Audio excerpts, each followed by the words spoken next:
Bagaimana sih Senfik Steel menetapkan kontribusi pendapatan dari internet sebagai bagian dari strategi digital mereka? Halo, hai semuanya. Saya Naila Numailani, mahasiswa semester 2 dari jurusan Akuntansi UPN Veteran Yogyakarta dengan NIM 142240050. Di sini, saya ingin memberitahu kalian tentang kontribusi pendapatan internet di Senfik Steel sebagai bagian dari strategi digital. Tapi sebelum kita mulai ke pembahasan utama, saya ingin memberitahukan poin-poin penting terlebih dahulu. Pertama, ini adalah tugas ujian tengah semester dari mata kuliah Bisnis Digital dengan dosen pengampu Bu Indah Kartika Sandi, SE, MACCAK. Kedua, studi kasus yang saya bawakan dari materi perkuliahan strategi bisnis berbasis digital. Dan yang ketiga, kenapa saya memilih materi serta studi kasus ini, yaitu dikarenakan kasus ini menarik karena menunjukkan bagaimana perusahaan industri berat bisa bertransformasi secara digital. Nah, sekarang kita mulai aja yuk. Senfik adalah perusahaan global asal Swedia yang berdiri sejak tahun 1862 dan berkantor pusat di Stockholm.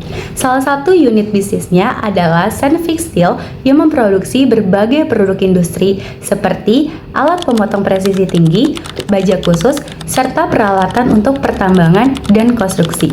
Meskipun merupakan perusahaan yang besar, Senfik pada awalnya tidak terlalu fokus terhadap internet dan teknologi digital. Hal ini bisa terjadi karena mereka berada di sektor industri berat yang cenderung lambat dalam adopsi teknologi digital. Apa sih permasalahan yang dihadapi oleh Senfik? Dengan berkembangnya teknologi dan runtuhnya perusahaan-perusahaan .com, banyak perusahaan konvensional mulai menyadari pentingnya kehadiran digital. Namun, Senfik malah menghadapi beberapa masalah utama, seperti kurangnya adopsi teknologi digital dalam proses bisnis, sistem TI yang tidak terintegrasi, budaya organisasi yang belum terbiasa dengan perubahan digital, serta keterbatasan dalam menjangkau pelanggan secara digital. Mereka menganggap internet belum dianggap sebagai saluran strategis, tetapi hanya sebatas informasi produk. Namun, lambat laun, mereka menyadari bahwa jika tidak beradaptasi, maka akan tertinggal dalam persaingan global. Agar permasalahan itu tidak terjadi semakin besar, Senfik mengambil langkah yaitu dengan memulai berinvestasi pada strategi digital secara serius.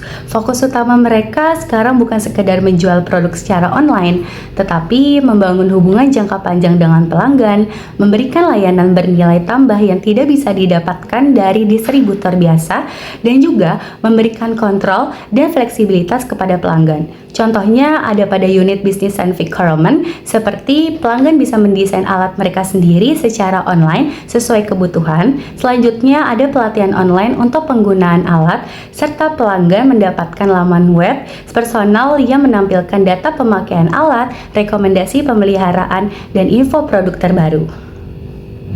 Ada 4 tujuan utama yang ingin dicapai Senfik melalui internet, yaitu pertama, efisiensi operasional, yaitu dengan cara mengurangi ketergantungan pada distributor dan menghemat biaya penjualan langsung. Kedua, keterlibatan dengan pelanggan. Cara mereka menarik pelanggan yaitu dengan membangun relasi yang lebih kuat dengan pelanggan melalui platform digital.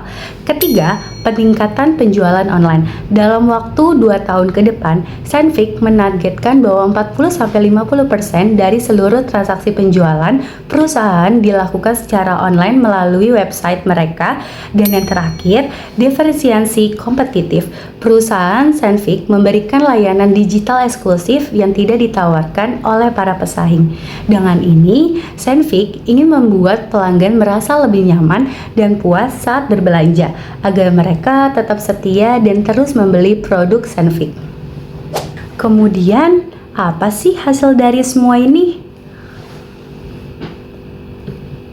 Strategi yang dilakukan oleh perusahaan Senfik ini memberikan hasil yang positif meski tidak merata di semua wilayah.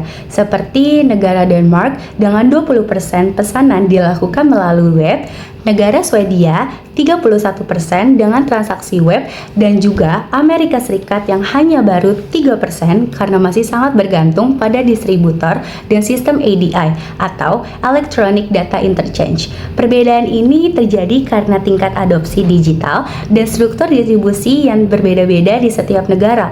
Namun, Sandvik tetap optimis dan mulai menyesuaikan strategi untuk meningkatkan adopsi seperti lewat personalisasi layanan digital dan pelatihan pelanggan. Sudah bertahun-tahun perjalanannya hingga saat ini, Sandvik membuktikan ketangguhannya di tengah berbagai tantangan industri. Namun, ada beberapa tantangan yang harus terus mereka hadapi, selayaknya tidak semua karyawan siap menerima perubahan ke arah digital, sehingga dibutuhkan pendekatan yang tepat untuk mendorong adaptasi internal. Di sisi lain, sebagian pelanggan masih merasa lebih nyaman dengan metode konvensional yang membuat proses transisi harus dilakukan secara bertahap dan penuh pertimbangan. Selain itu, ketika strategi digital mulai menunjukkan hasil, justru bermunculan risiko baru, seperti kompetitor dapat meniru langkah yang sama, sehingga keunggulan yang awalnya eksklusif bisa menjadi kurang menonjol. Tantangan lainnya adalah integrasi sistem teknologi informasi transformasi digital, memerlukan infrastruktur TI yang stabil, terhubung, dan mampu mendukung operasional secara menyeluruh. Oleh karena itu, Sandvik harus terus berinovasi dan beradaptasi agar tetap unggul. Kesimpulan dari semua ini adalah transformasi digital di Sandvik Steel menunjukkan bahwa bahkan perusahaan industri berat pun perlu dan bisa bertransformasi digital. Internet tidak hanya berfungsi sebagai alat penjualan, tetapi alat untuk meningkatkan efisiensi pembangunan relasi pelanggan, memberikan nilai tambah, dan juga menjadi pembeda dalam persaingan global. Strategi ini bukan sekedar pindah ke online, tetapi mengubah cara kerja perusahaan secara menyeluruh. Itulah penerangan dan penjelasan tentang kontribusi pendapatan internet di Sandvik Steel sebagai bagian dari strategi digital. Sekiranya ada penjelasan tambahan, bisa komen di bawah ini ya. Sekian dari saya, terima kasih, matur suwun, and thank you.